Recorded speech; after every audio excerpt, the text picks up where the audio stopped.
Good afternoon, sir. Good afternoon. Sir, please, can we meet you? Igadi Chigor, but on campus I am known as Dr. Chigor. So, what are you here for?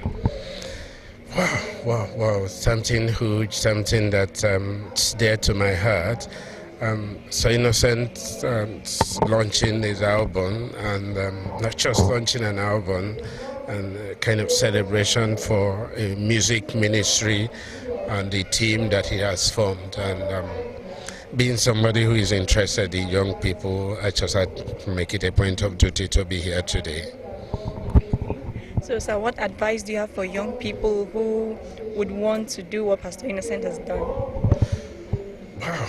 I'm just going to say, go ahead with it. Take time to prepare. There's a place of preparation. There's nothing you can't do if you prepare. There is a time for planning. Everything you want to do demands some skills. Take time to get educated. That will help. Education restores your dignity. It gives you the advantage. It gives you the links and the connection that you need. But most beyond education, you need to acquire the prerequisite skills. I don't want to think that you enjoy a musician who doesn't play any musical instrument. Then that could be a supporting singer and some other persons are amazing the music. But I want to believe that if you want to be a secretary, then learn how to write. A trying of your hands on shorthand would help. If you want to be a driver, then you should know how to drive and even how to change the tires. Should you have a flat tire? Nothing comes from the up. You need to start from the foundation. But it will begin with every young person having an understanding of who you are and what you're called to do. But you will not get either of this if you don't give your life to God. It is in God that you discover yourself. And when you discover yourself, you understand that you are unique. You understand that it's a unique thing you are meant to achieve on earth. And how can you do that? You need God.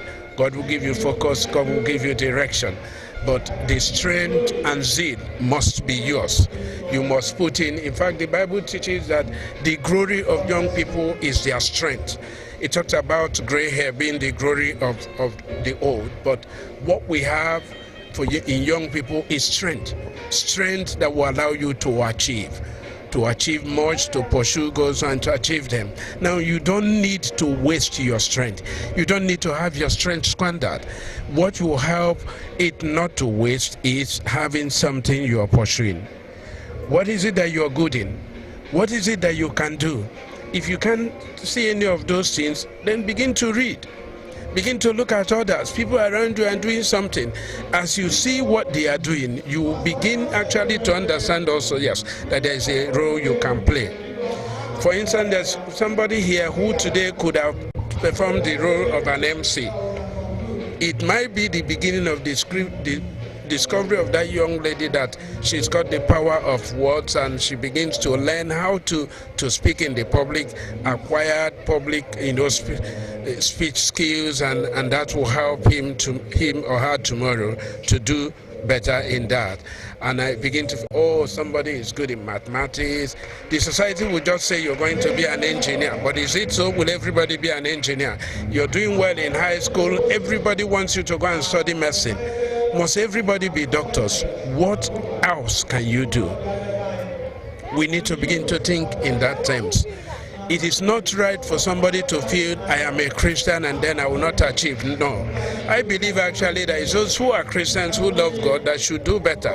There's a man that said that to be heavenly minded, that those who are heavenly minded should be of great earthly use.